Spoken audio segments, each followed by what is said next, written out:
Today we take a deep dive into the world's most overrated cut, the T-bone steak. In this video, I'm gonna show you exactly why this is the most deceiving cut in the world. But have no fear, because by the end of this video, I'm gonna show you some tips to cook this steak like a pro so that your T-bone doesn't suck. Let's get started. First and foremost, what exactly is a T-bone steak? And our journey starts with this big guy right here. This right here is a whole short loin primal. It's actually my first time ever working with a complete one, so this is pretty exciting. It's taken from the midsection of the cow and is made up of two distinct cuts. On this side here, we have the whole tenderloin, aka the filet mignon. On this side, we have the strip loin, aka the New York strip. For reference, this right here is a whole strip loin, and it can be found running along this side right here. Whereas this right here is a whole tenderloin. It gives us those delicious filet mignon steaks, and that is what runs on this side here. And what you'll notice is that on this side here, the tenderloin is quite big. This side is towards the back of the animal, whereas on this side here, we have that big New York strip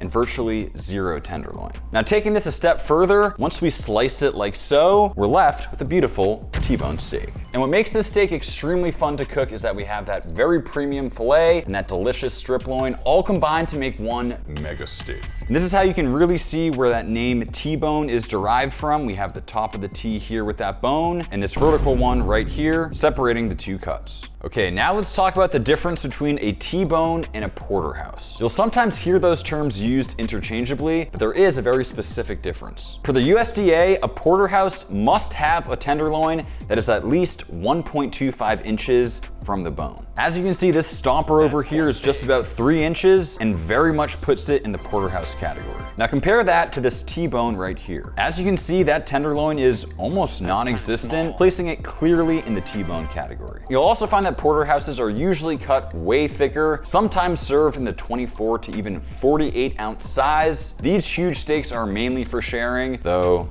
every once in a while, I can put one of these down. So you might be thinking to always choose that massive porterhouse with the huge tenderloin, but that is not always the right idea, and I'll explain why in a little bit. Okay, so I really wanted to show you guys like the whole short loin broken down into individual steaks. The issue is it would require a bandsaw, machinery, and unfortunately, it's really not possible. Psych! Fortunately, I am good friends with the guys over at Alpine Butcher and they completely hooked it up. If you are interested in buying the exact meat that I buy, the top of the line stuff, be sure to check them out. And what we have in front of us is our beautiful army of T-bones and porterhouses. It's super cool to see in this context because you can really notice how that tenderloin changes in size as it goes from the front to the back of the animal. Right here towards the front of the animal, connecting to the ribeyes, we have the really nice strip loins, but essentially zero tenderloin. As we move to the back of the animal, those tenderloins start to get bigger until finally we have our massive tenderloins towards the end. I mean, there is so much steak here, it barely fits in the kitchen. We can't even get light on the very last one. All I know is I'm excited for a cookout after this. And given the size of a tenderloin required to actually be a porterhouse, these few down here would be considered T-bones, the rest of them being porterhouses. And showing the first and the last porterhouse really exemplifies those differences in size. So far, this cut doesn't seem too bad, and you might be wondering, why did I call this the most overrated cut? Well, let's find out. First up is the nature of these two individual cuts and their size. Obviously, the tenderloin is significantly smaller, whereas that strip loin is quite big.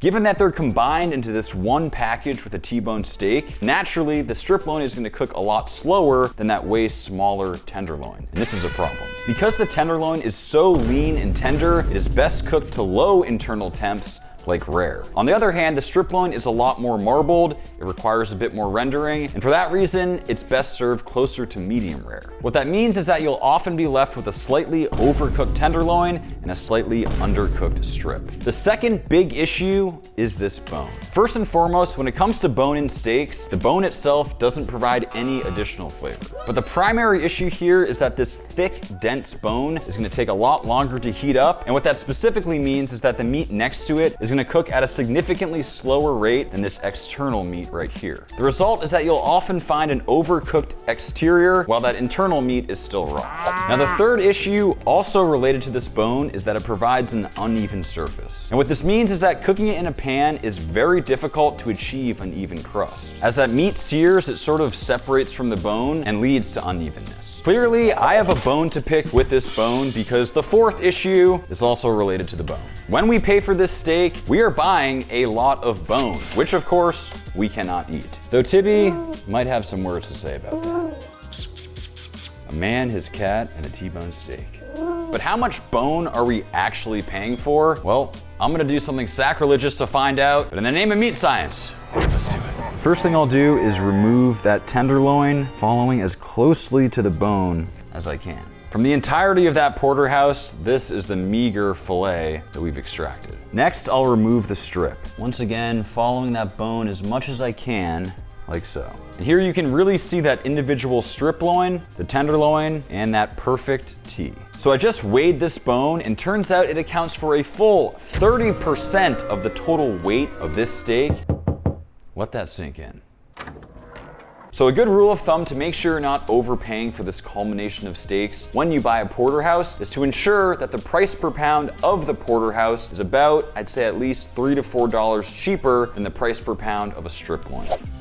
It is time for our fifth and what I consider to be biggest drawback to a T-bone or porterhouse, and it all has to do with this guy right here. So you might look at this porterhouse and say, wow, that is a beautiful looking steak. Me, I see disaster. Take a look at this band right here of what appears to be sinew. This is called the epimysium. It is extremely chewy to the point where you really can't bite through it, and it's very common to see on certain strip loins. For reference, take a look at these two strip loins right here. Notice on this strip here, we have even consistent marbling, and the steak itself looks pretty symmetrical. Now compare that to this strip loin right here, the exact same price per pound, but visually quite different. That thick and chewy band runs directly through the steak. There's also pretty inconsistent marbling, and overall, it just looks a lot worse. Starting with steak number one that does not have that sinew. As you can see, it looks very consistent visually. That right there is super tender. But what about steak number two? And even just visually, this one is completely different. Keep in mind, these were the exact same price per pound. Going for a bite. That is just way too chewy. But fortunately, this doesn't apply to every porterhouse. What you'll find is that the New York strip section towards the front of the animal is significantly better than those towards the back. As you can see, this first New York strip is extremely consistent, zero sinew running throughout with incredible marbling. Now compare that to this very last steak on the end. Yes, we have a significantly bigger tenderloin, but this strip loin side is a complete mess. That super chewy and sinewy epimysium is running all throughout it, and the strip itself is filled with weird chewy fat. I guarantee if you got this steak at a restaurant and tried to bite into this, it would be a disaster. What that means is that when choosing a T-bone, fortunately you have to make some concessions. Either you're getting a beautiful strip and no tenderloin, or a terrible strip and a huge tenderloin. When I'm choosing a porterhouse, I'm gonna be somewhere right around here. Despite a bit of sinew kind of over the top here, we still have a great strip loin and a relatively big tenderloin. So to avoid a chewy steak, being selective is critical. So with all these negatives, does it mean that we can't cook a perfect T-bone or porterhouse? Absolutely not. I'm gonna show you guys some tips to nail it every time. But first, if you guys do enjoy this type of educational content, please let me know down in the comments. Also, make sure you're subscribed and like the video. So given that a lot of the negatives associated with the T-bone have to do with even cooking, the most straightforward way to cook it perfectly is sous vide. Sous vide is a method where we cook our steaks in a water bath set at a very specific temperature. What it allows us to do is achieve a perfect edge-to-edge medium rare, and we don't have to worry about the edges or the bone affecting that doneness. And after an hour and a half, our steak should be cooked to perfection. With the steak fully cooked, all that's left to do is give it a quick sear.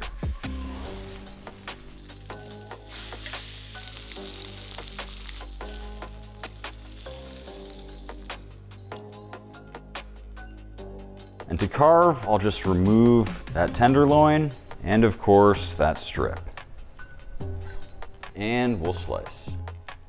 And as expected, both sides of the steak are cooked almost perfectly because of that sous vide method. But it is not always that easy.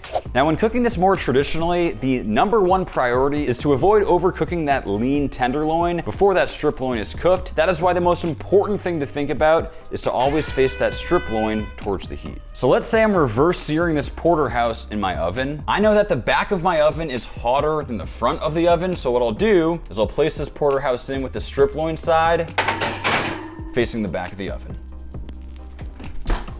A similar concept applies on the grill. Whenever I'm grilling, I like to have a hot side with coals directly below and a cool side for more flexibility when cooking. To reverse sear this porterhouse, I'll face the tenderloin as far from the heat source as possible and its strip side towards the coals so that its strip will cook at a faster rate, which is ideal.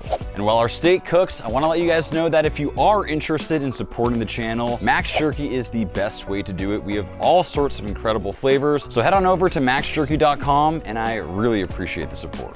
When it comes time to sear, the same concept applies. I place the strip side over the most intense heat to assist in cooking faster. In this situation, I accept the fact that the crust on the fillet side will be slightly worse because my #1 priority is to avoid overcooking it. And this is the result. And by being extremely careful about the position of the strip loin relative to the heat source, I was able to pull this steak with an internal temp on the tenderloin of 115 Fahrenheit with a strip at 120, which should be perfect. Now we could slice this steak with a regular knife, but that's a knife. I've had this machete hand forged in my drawer for a very long time and I have not found a use for it yet. Today's the perfect day.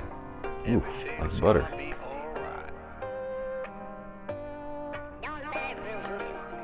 And we'll start by slicing into that fillet. When it comes to a tenderloin, this to me is just about perfect. But even though we nailed the overall internal temp, you can see what I was referring to before. The side closest to the bone is significantly more rare compared to the other side not touching bone, which is slightly more overcooked. But overall for a porterhouse, I'm pretty happy with this. And now we'll slice that strip side.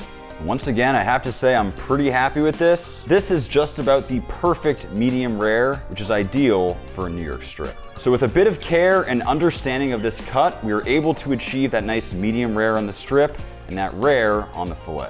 So I do have a confession to make. I know I focused on so many negatives related to this cut, but the truth is, this is actually one of my all-time favorite cuts to cook. Part of it has to do with the challenge. It's also just extremely fun to eat. And with a little bit of knowledge, as you guys can see, it's totally possible to make incredible. Really hope you guys learned something and enjoyed the video, and we'll see you next time.